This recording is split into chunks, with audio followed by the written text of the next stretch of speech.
All right, there are some starter questions there. So if you could think about the unit circle, we're basically finding that, so if you've got these memorized, you're in good shape, but we're basically thinking about the first quadrant in the unit circle. So here's 0, pi 6, pi fourths, pi thirds, and pi halves. And we want to compute the tangent there. So tangent is not one of the coordinates, but we do know enough that we can say, well, that's 1, 0. Radical 3 over 2, 1/2. Radical 2 over 2, radical 2 over 2, 1/2. Radical 3 over 2, and this would be 0, 1. So if we were going to figure out the tangent, tangent of 0 would be what over what? It's 0 over 1. It's the y over the x, right? So that was that thing that you had memorized from chapter 1. Tangent is the y over the x. So tangent of 0 is 0. Tangent of pi 6 would be the y over the x. Yeah. Is it 0.6? I don't know. Is it? You think it is? Okay, it'd be the y over the x, right? So it'd be 1/2 over radical 3 over 2. Right here, y over the x. Flip that over and multiply. So it's going to be 1 over radical 3. If we rationalize, that would be radical 3 over 3. Good there? How about tangent of pi fourths? That one should be easy. That one's going to be 1. Okay, probably want to get that one memorized. That's the easiest one. Okay, and then we've got tangent of pi thirds. It is radical 3, okay, because it's basically take this and flip it over. Take that right there and flip it over. We get radical 3. What about this one right here? What about the y over the x here? Tangent of pi fourths. We get 1 divided by 0, so that is undefined. Okay, no value there. So we've got 0, radical 3 over 3, 1, radical 3, and undefined. So let's come back here, and let's write these down. It's 0. If you approximate it, it's 0. This was radical 3 over 3, and what did you say it was, Josue? 0.6. About 0.6 to the nearest tenth. This was 1. This was radical 3, which is 1.7. And what was this? Just flat out undefined. Okay, no value. Any questions there? Okay, I would say you should have this one memorized, and that one memorized. Okay, these other two, you'd need to be able to figure them out fairly quickly. But those come in handy just because they come up so often. Got to be able to figure them out really quickly within a matter of a second or two, okay, or have them memorized. What if each one of those angles was negative? Don't say anything out loud. What if each one of those angles was negative? Well, Sway, what would happen here? If they were all negative, they'd still be positive. So if this was negative pi 6 instead of pi 6, this coordinate would be radical 3 over 2 and negative 1/2. How would that change the answer? Would it? Would it still be positive? No, if it's a y over an x, we've got a negative divided by a positive. So remember that all students take calculus. The only ones that are positive here are cosine and its reciprocal, secant. So this would be negative radical 3 over 3. It would have the same value, it would just be a different sign. It would be negative rather than positive. Okay?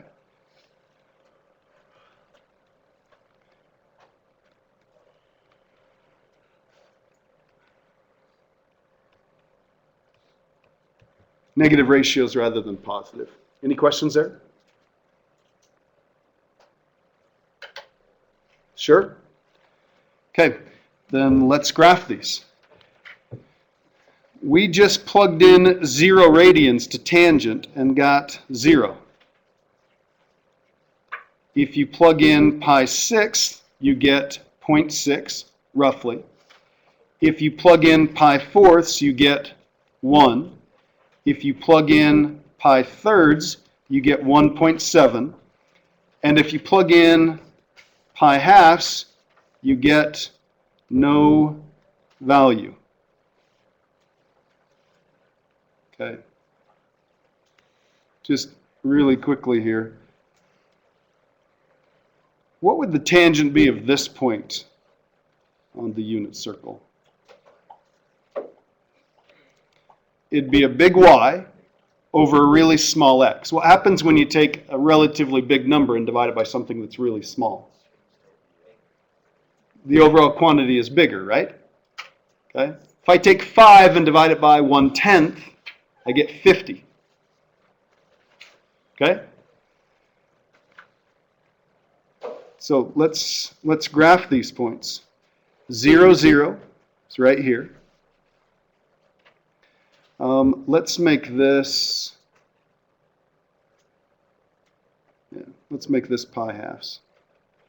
So pi fourths would be right there. Pi fourths is 1.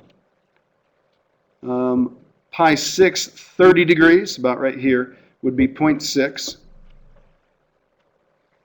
Pi thirds, 60 degrees, would be 1.7.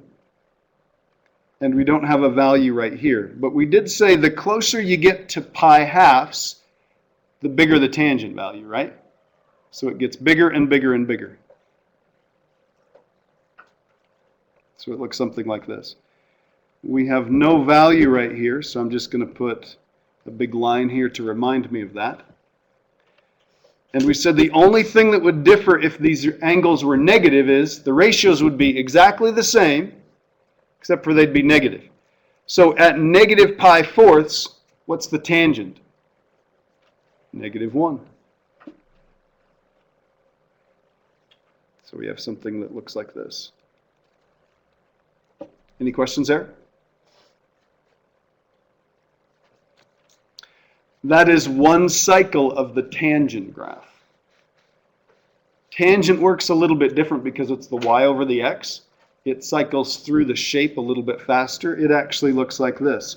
It has an asymptote at pi halves, and the next one would be at 3 pi halves. And the graph looks like, graph looks like this.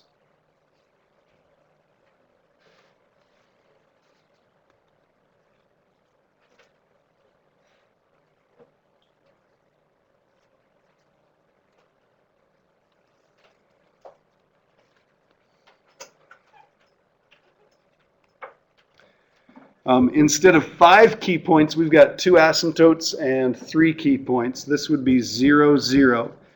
This one is pi fourths, comma 1, and this is negative pi fourths, comma -1. So if we say graph one cycle, it's from negative pi halves to pi halves.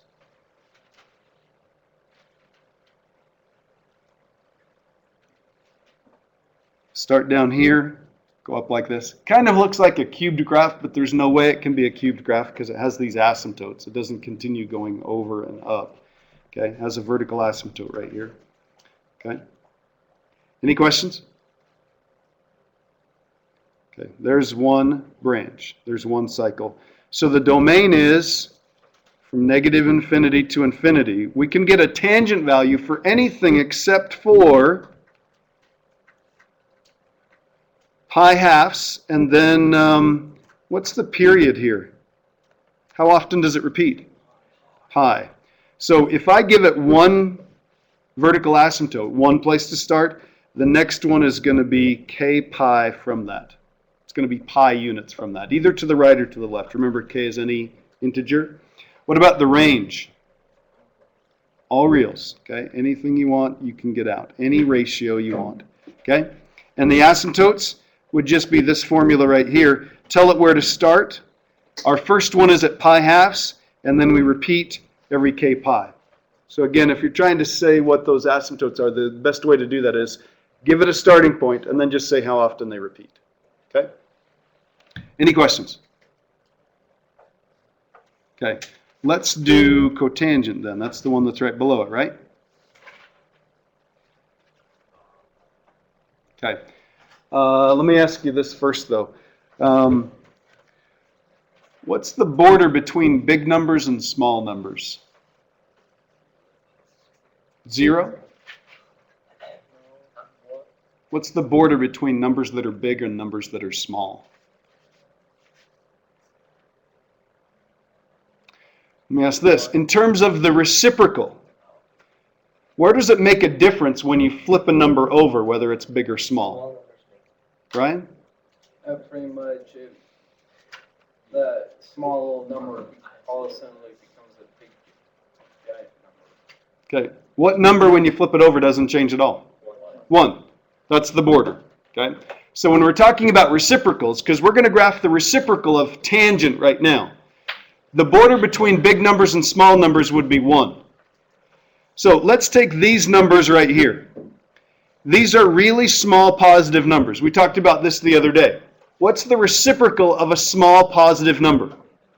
A big positive number. Okay, now before we graph that, what's the reciprocal of 1? 1. So let's come down here, and at pi fourths, we're going to graph 1. The cotangent of pi fourths is 1, just like the tangent of pi fourths is 1. Because when you flip it over, it doesn't change at all. Okay, but these values right here, these are small positive numbers. Their reciprocal would be big positive numbers. And in fact, the smaller it gets, the bigger its reciprocal. Do you remember this from talking about secant and cosecant? Is everybody good with that? So these are going to get bigger and bigger and bigger. And in fact, this one has a 0. If you take 0 over 1 and you flip it over, what do you get? You get undefined. You get no value, just like we had before. So we're going to have a vertical asymptote right here.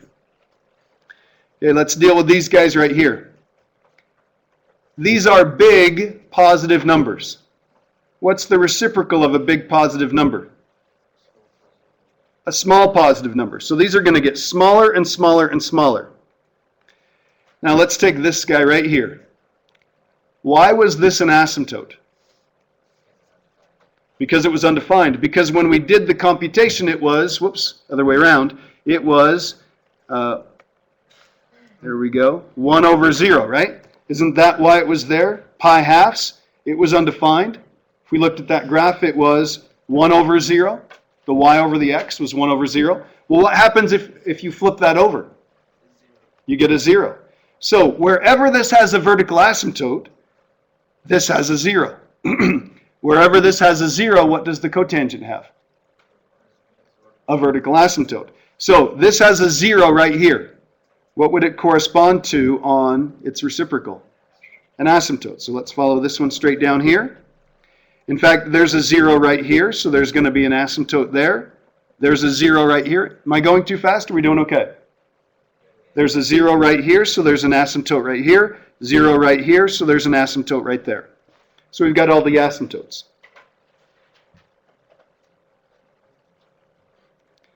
These are big negative numbers.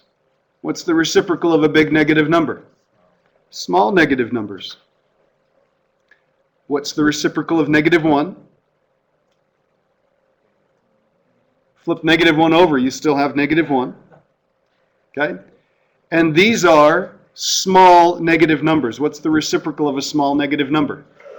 A big negative number. And the smaller the number gets, the bigger its reciprocal. So it looks like that. That is one cycle of the cotangent graph.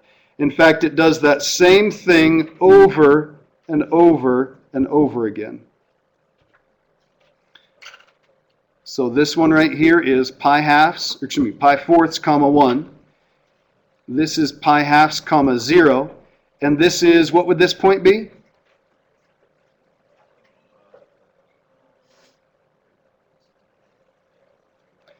Let's see, this is 0, this is pi, this is 2 pi, this is negative pi.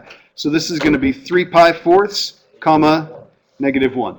Okay, any questions? Okay, there's one cycle. So what's the period on this one?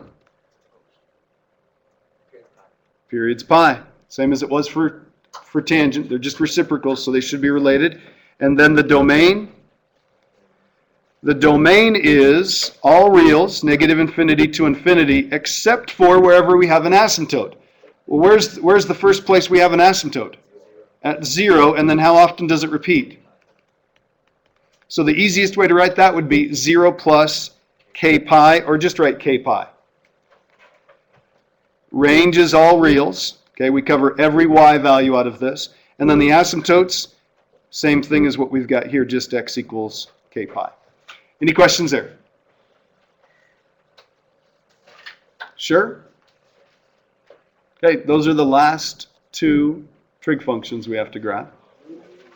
We'll do the inverse trig functions in a couple chapters. Nice. Okay, go ahead and flip the page over.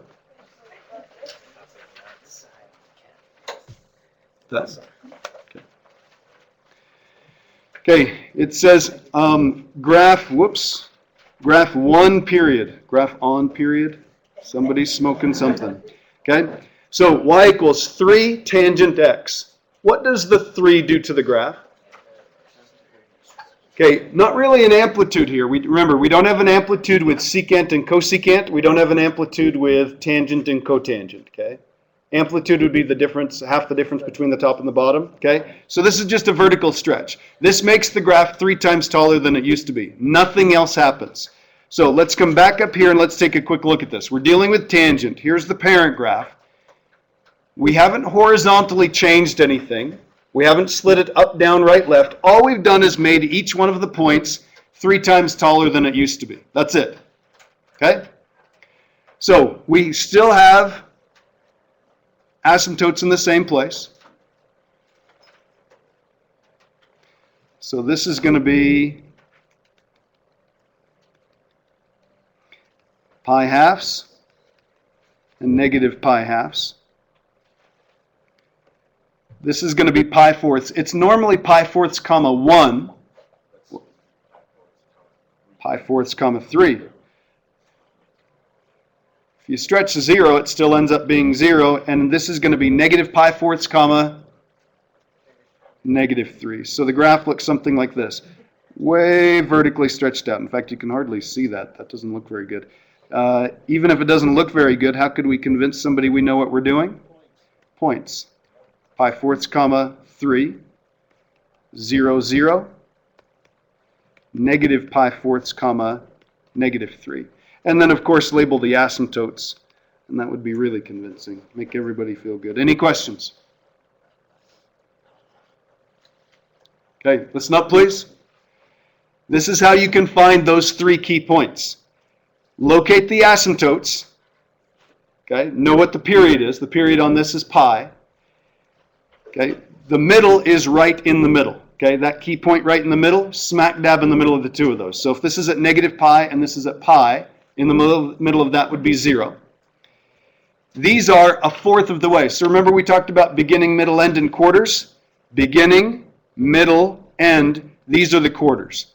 They're exactly a fourth of the period on either side of the middle. Does that make sense? Okay, so let's do this one right here. What does 3 tangent, or tangent of 3x, do to the graph? Changes the period. So the period is going to be pi divided by the period change factor, so the period is going to be pi thirds.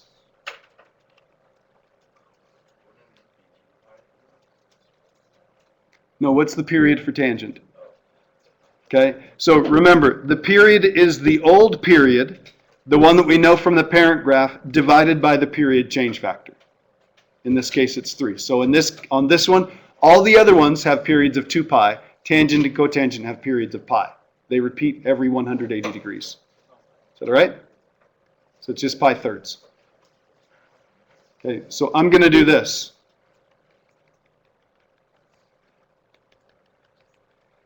How far is it from one asymptote to the other? Pi thirds. So how far would we go on either side? Exactly half of that. So this is going to be pi 6, and this is going to be negative pi 6. The middle's easy to spot. That, of course, is going to be 0. How would I label these guys right here? Pi twelfths. Pi twelfths. Okay? It's still going to start down here and go like that, right? We've got the asymptotes labeled. 0, 0 is a piece of cake. What is that point right there? Pi twelfths, comma 1. And this one here, negative pi twelfths, comma negative 1. Any questions? Sure? Okay. Grab your calculator real quick.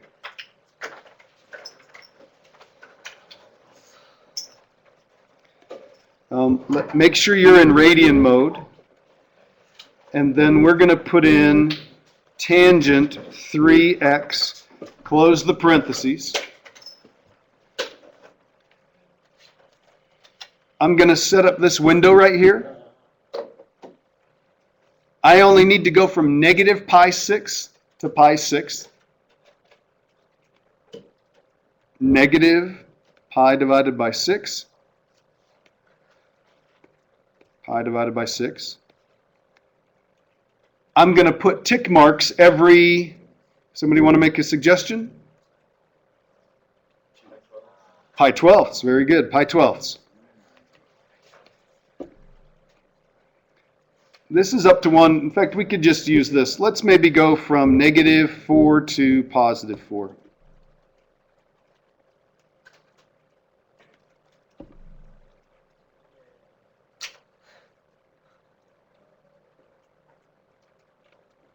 And if you want to check and make sure you got it right, let's hit trace. That makes us feel good. That point is on the graph. I want to go right to pi twelfths, comma 1. Does anybody know how to do that? Yeah. Value?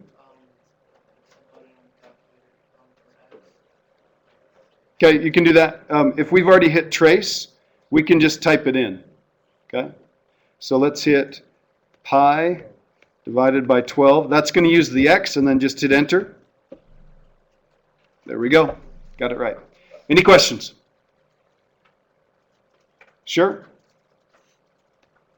Okay, let's come back here. This is a copy of a table that's in your book. These are all 6 of the trig functions. So there's sine, standard shape. Haven't changed the period or anything. There's cosine. Here's tangent. You need to know those 3 for sure. Those should be really well acquainted. And then here's cosecant. Notice that they graphed it right beneath sine. Why? Because they're reciprocals. In fact, this book does you a little bit of a favor. It graphs the sine curve here in gray, and then notice these are small positive numbers. Here's their reciprocal. Small negative numbers. Here's their reciprocal. Here's 0. What's its reciprocal? Undefined. We've got that vertical asymptote. Okay? Same thing with cosine and secant. And here's tangent. Tangent goes up from left to right. It's an increasing graph. Cotangent is a decreasing graph. Okay, now these have to have something to do with each other. Can anybody tell me how we could get a cotangent from a tangent? Think for a second.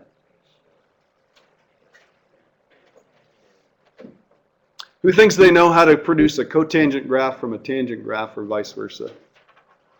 Okay. Kaylee. Add negative before the tangent. Okay, put a negative in front of the tangent. That will flip it over.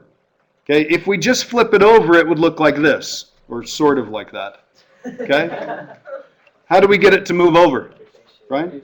A phase shift. Okay? Tangent and cotangent are a vertical flip and a phase shift from one another. How many radians? Pi halves. Okay? All right. Any questions there? Okay. You don't have a copy of this. I just want you to look here. Here are some problems from your assignment. It says, so you've got a few that you need to graph. This just says, determine the period of each function. That's it. What's the period for tangent and cotangent? Pi. Did we change the period here? Yep. So the period would be the old period of pi divided by the period change factor. That's it. That's all there is to it. Okay? Would you do 37, please? Go ahead and do 37.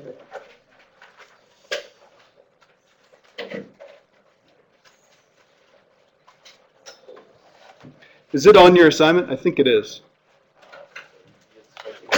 It is? No? Okay.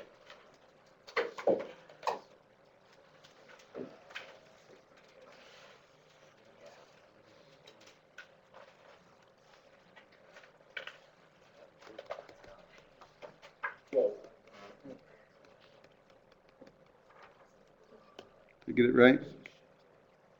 Yep. That's the one.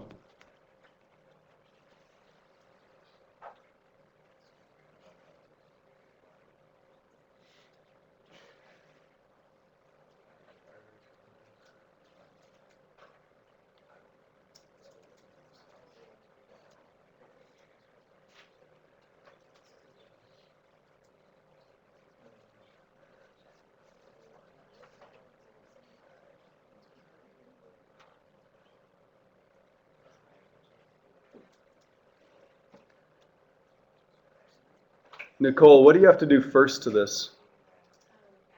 Very good. You've got to factor it. And this looks really awful because you're mixing whole numbers and fractions with pi in them. But they actually did you a huge favor here, didn't they? Because what's the period? Period's just 2. Because you take the old period, divide by the period change factor. So that's going to be 2 over pi.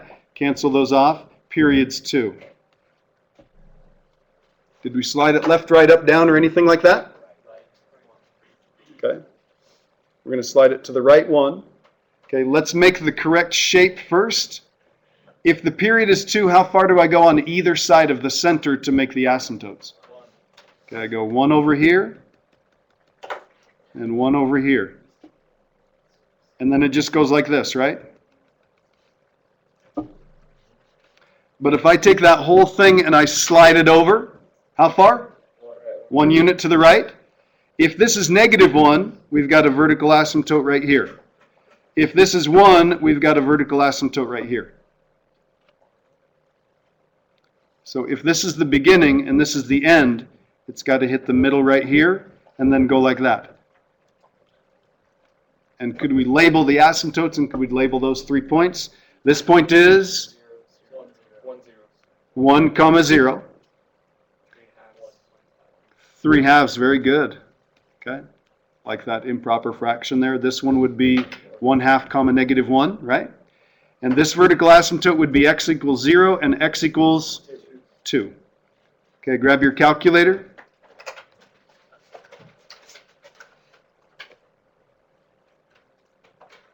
I think I mentioned you can't use these on your test, right?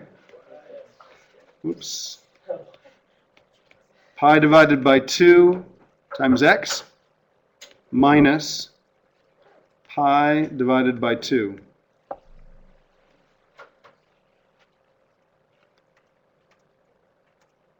We'll set up the window. Let's maybe go from -1 to +3, because that'll be at least 2 cycles there. Let's see, as the scale, let's do 1 as the scale, or let's do a half as a scale, since we've got some halves here. We didn't slide this up or down, so -4 to 4 is probably going to be okay here.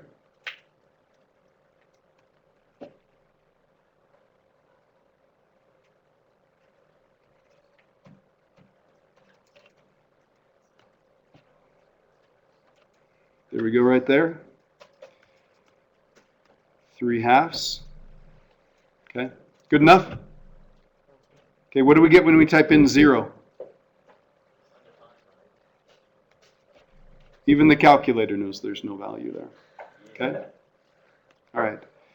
Last part, write the equation of each curve in its final position. Oh, by the way, what about this one right here? What's the only thing that happened to the cotangent curve here? Phase shift. Take the regular cotangent curve, which does something like this, and we're going to slide it to the right pi 6. That's it. Everything moves over, including the asymptotes. Okay, cotangent is shifted pi halves to the left, reflected in the x-axis. Okay, so that means across the x-axis, then translated upward 1 unit. Okay, how do we get it to move to the left? X plus pi halves. Okay, so that would slide it over. How do we get it to flip over the x-axis? Negative. And then how do we get it to move up? Plus 1. Okay, any questions?